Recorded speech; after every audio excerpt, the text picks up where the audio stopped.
Okay students, अब हम start करते हैं क्लोजर ऑफ अ सेट से। तो इससे पहले हमने देखा था ओपन सेट, अब हम क्लोजर ऑफ सेट और क्लोज सेट देखेंगे। ठीक है, तो बेसिकली इसकी अगर डेफिनेशन मैं बोलूँ ना तो ओपन सेट मेरा ओपन इंटरवल हो गया, ठीक है, और क्लोजर सेट मेरा क्लोज इंटरवल हो गया। लेकिन इसकी टेक्निकल डेफिनेशन मैंने आपको बताई थी कि ओपन सेट की क्या होती है। ये टेक्निकल डेफिनेशन इसलिए भी बतानी ज़रूरी है क्योंकि आपने interior point of a set पढ़ा है, नेबरहुड ऑफ अ पॉइंट पढ़ा है, तो फिर आप उससे ना उसको रिलेट कर पाओगे। ठीक है, अब हम पढ़ेंगे क्लोजर ऑफ अ सेट। तो क्लोजर ऑफ अ सेट क्या है? The set of all adherent point of A. Adherent point पता है क्या था? बताया था मैंने। अगर आपको नहीं याद आ रहा तो प्रीवियस वीडियोस जाके देख लो, पता चलेगा कि एडहेरेंट पॉइंट क्या था। ठीक है, तो मैं ब्रीफली बता देती हूँ। किसी भी पॉइंट को मैं एडहेरेंट पॉइंट बोलती थी if each neighbourhood of that particular point contains point of A. ठीक है, if every neighbourhood of P contains a point of A, then P is the adherent point of set A। ठीक है, तो इसके अंदर adherent point का जो set होगा उसके अंदर वो सारे पॉइंट्स आएंगे जिनके हर एक नेबरहुड में A के एलिमेंट्स हैं। ठीक है, हर एक नेबरहुड में, तो वो सेट बन जाएगा मेरा एडहेरेंट पॉइंट का। तो so the set of all adherent point of A, उसको आप closure of the set A बोलोगे। उस सेट को क्या बोलोगे? Closure of the set A. तो उसको हम डिनोट करेंगे ए डैश से या फिर CLA से। ठीक है, ए डैश या फिर CLA से हम उसको डिनोट करेंगे।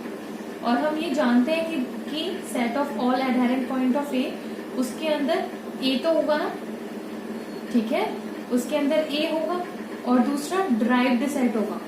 ड्राइव्ड सेट याद है आपको क्या होता है? ठीक है, तो उसके अंदर ड्राइव्ड सेट भी होगा और एक ए सेट भी होगा। Derived set is the set of limit points of set ए। ठीक है, तो लिमिट्स पॉइंट की भी मैंने क्या डेफिनेशन बताई थी कि लिमिट पॉइंट P एक लिमिट पॉइंट होगा सेट ए का if each and every neighbourhood of P contains elements of A another than P। ठीक है, P को छोड़कर उसके अंदर A के एलिमेंट्स होने चाहिए। ठीक है, तो उसका जो सेट होगा ड्राइव्ड सेट को मैं A डैश से रिप्रेजेंट करती थी।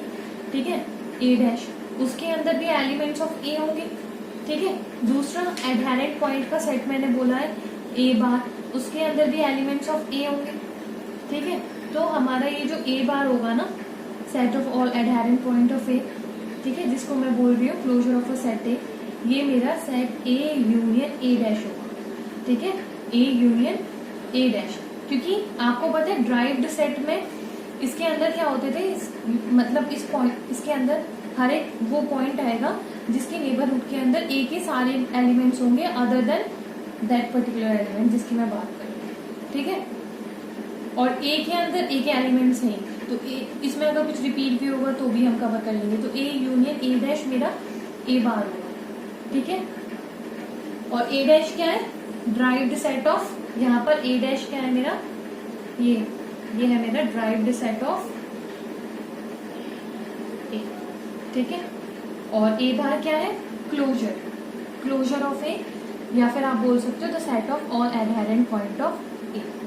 समझ आ गया? ये रिलेशन होगा। तो फॉर एग्जाम्पल अगर मैं R बार बोलूं, मतलब set of all adherent point of R, तो उसको मैं लिख रही हूँ R union R dash derived set of R। अब मुझे बताओ ड्राइव्ड सेट ऑफ R क्या होता है?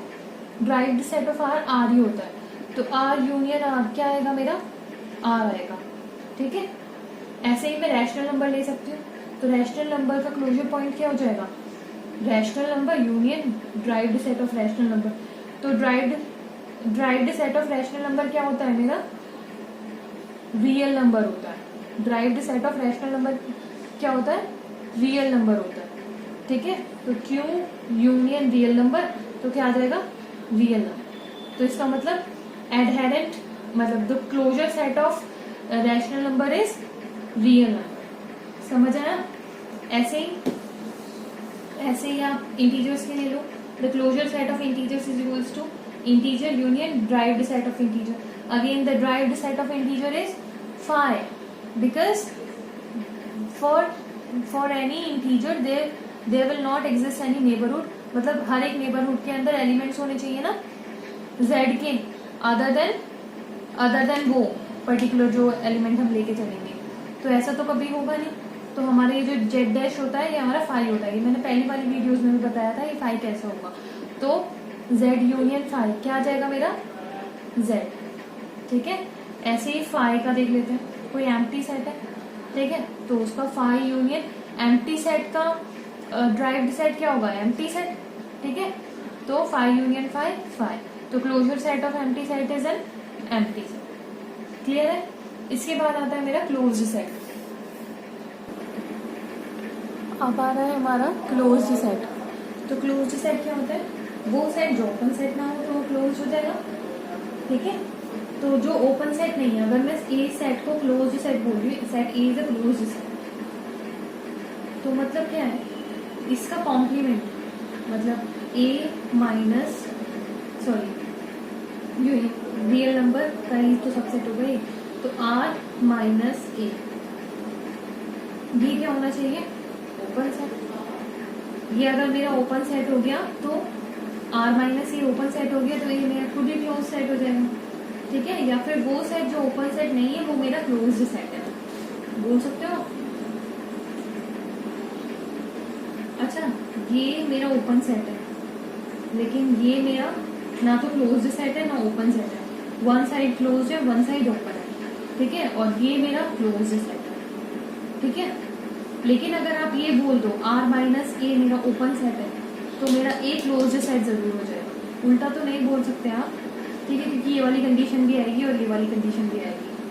ठीक है, इसलिए जो मैंने पहले बोला था कि जो ओपन सेट नहीं है वो क्लोज सेट है, ऐसा कुछ नहीं। ठीक है, लेकिन अगर ए को आप क्लोज्ड सेट बोल रहे हो तो वो तभी होगा अगर आर माइनस ए मेरा ओपन सेट है। ठीक है, तो अब देखो R minus A open set कैसे होगा, या फिर आप दूसरी डेफिनेशन क्या दे सकते हो कि if each of its limit point a member of the set. ठीक है, दैट इज कि ए मेरा सबसेट है आर का, क्लोज्ड सेट होगा वो A which is a subset of R, इसको क्लोज्ड सेट बोलेंगे, इज अ क्लोज्ड सेट। ठीक है, if no limit point of A exists which is not in A। ठीक है, ये भी तो बोल सकते हो if no limit point of A exists which is not in A, तो जो A के अंदर नहीं है, ऐसा कोई लिमिट पॉइंट एग्जिस्ट अगर नहीं करता है जो A के अंदर नहीं है, ठीक है, तो आप उसको क्लोज्ड सेट बोल सकते हो। ठीक है, समझ आया। तो इसका मतलब क्या है, इसके हर एक मतलब इसका हर एक लिमिट पॉइंट सेट का मेंबर होना चाहिए, हर एक लिमिट पॉइंट सेट का मेंबर होना चाहिए। कोई भी लिमिट पॉइंट है तो वो अगर सेट का मेंबर है तो वो मेरा क्लोज्ड सेट है। ठीक है, तो क्लोज्ड सेट के लिए आप क्या लिख सकते हो कि closure of a set is equals to set itself. क्यों क्यों क्लोजर ऑफ अ सेट क्या था, set of all adherent point. ठीक है, अब इसके जो एडहेरेंट पॉइंट होंगे ना वो सारे ए के अंदर ही होंगे। ठीक है, क्योंकि लिमिट पॉइंट भी सारे इसके अंदर क्या होंगे ए के अंदर ही। समझ आया। बाकी तो क्लोज सेट आप क्लोज इंटरवल बोल सकते हो ए बी से। तो एम्प्टी सेट क्लोज सेट है, यस। रियल नंबर का सेट क्लोज सेट है, यस। रियल नंबर का सेट क्लोज सेट है, ओपन सेट भी है और वो क्लोज सेट भी है। क्यों है क्लोज सेट, क्यों है क्लोज सेट, ये मेरा सेट ऑफ रियल नंबर है, ए बी रियल बी भी रियल, ये भी मेरा क्लोज सेट है। Set of real number is a close set as well as set of real number is a open set. यहाँ पर आप बोल सकते हो, ये आपने देखा था ना, रियल नंबर का closure set is equals to real number आया था या नहीं। तो रियल नंबर का सेट क्लोज्ड सेट भी है और ओपन सेट भी है। अगर कोई ओपन इंटरवल है ए बी ऐसे, तो वो मेरा क्लोज्ड सेट है क्या, नहीं। कोई सेट है मेरा, अब एक एग्जांपल ले रहे हैं हम, तो बताओ मुझे ये कोई सेट है 0 से 1, ठीक है, क्लोज इंटरवल यूनियन 2 से 3। तो ये क्लोज सेट है कि नहीं है, ये क्लोज सेट ही है, ठीक है। और कोई the set of rational number, वो तो मेरा क्लोज सेट नहीं है। क्यों नहीं है रैशनल नंबर का सेट, क्योंकि आपको पता है derived set closure set of rational number is a real number, ठीक है। तो it is not a closed set. The set of rational number is neither a closed set nor a open set, ठीक है। अब मैंने एक set लिया है, ये A is equals to A such that A मेरा 0 से 1 के बीच में है, ठीक है, और A मेरा बिलोंग कर रहा है रियल नंबर। तो ये सेट ओपन है कि क्लोज्ड है? ओपन है। आप इसको ऐसे भी तो लिख सकते हो 0 से 1 A belongs to real number है, 0 से 1 भी तो लिख सकते हो। तो ये ओपन सेट है क्योंकि ये और 1 0 और 1 इंक्लूडेड नहीं है। फाइनाइट सेट क्लोज्ड सेट है, ओपन सेट है? Closed set. Finite set A is a closed set, ठीक है। Every finite set is a closed set, ठीक है। अब मैंने एक सेट लिया है A is equals to 1/n such that n belongs to natural number. तो ये मेरा क्लोज्ड सेट है कि ओपन सेट है? ये ना तो ओपन सेट है ना ही हमारा ये क्लोज्ड सेट है, ठीक है। अब कोई सेट है A, वो मेरा 1 -1 और 1/2 -1/2 फिर 1/3 -1/3। तो ये कुछ है, जैसे ऊपर वाला ना तो क्लोज सेट था ना ओपन सेट था, ऐसे ही यहाँ नहीं लिख सकते, क्योंकि ये कभी भी एक ओपन इंटरवल आई का सबसेट नहीं बनेगा, ठीक है। ना तो ये क्लोज सेट बनेगा ना ही ये ओपन सेट बनेगा। अब ऐसे ही 1 -1 1 1.5 -1.5, ये भी ना तो क्लोज सेट है और ना ही ओपन सेट है। क्लियर है? बिल्कुल देख के पता चल जाएगा कि कौन सा सेट आपका क्लोज सेट है और कौन सा सेट आपका ओपन सेट है। तो डेफिनेशन का ध्यान रखा। बाकी मैंने क्लोजर ऑफ सेट बताया, तो क्लोज सेट के लिए क्लोजर ऑफ सेट सेट के बराबर होना चाहिए, ठीक है। ओके, यही खत्म कर रही हूँ इस वीडियो को मैं। अगली वीडियो में मैं डेंस सेट बताऊंगी। ओके।